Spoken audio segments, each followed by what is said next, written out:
Mga master, sa paglabas po ng scorecard ng mga agencies sa PBB 2023, i-review po natin kung magkano yung matatanggap na rate ng performance-based bonus para po ito sa PBB 2023. Ito po ay galing sa AO25 IETF na Memorandum Circular 2023-1. So nakadepende po sa score ng agency yung makukuha nila. Maximum is 100 points, equivalent to 65% ng basic salary noong December 31, 2023. Yung mga 95 points yung nakukuha, nasa 61.75% ng basic salary sa 2023. 90 is 58.5%. Kapag 85 naman, 55.25.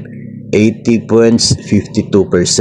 75 points, dito po yung DepEd noon, 48.75%. Pinakamababa ngayon, yung 70 points na nakuha, 45.5% ng December 31, 2023 basic salary. Yun po ang gross na performance-based bonus para sa taong 2023.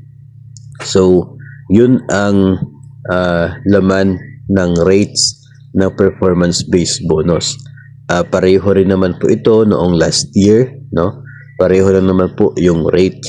Kung for example, pareho yung points na nakuha ng agency ninyo sa PBB 2022 at dito ngayon sa PBB 2023, if ever na the same po sila, it does not mean na pareho din yung makukuha ninyong halaga, kasi tumaas naman po yung basis na basic pay. Nung dati para sa 2022 na basic salary, ngayon sa 2023 na basic salary. So tumaas ng kaunti due to salary increase. So we can also expect na tataas ng kaunti din yung atin pong matatanggap na performance-based bonus. So tayo po ay patuloy pa rin na nagbo-monitor sa scorecard ng mga government agencies, no? Baka mapabilang yung agency ninyo doon sa mga sigurado na mayroong PBB na makukuha.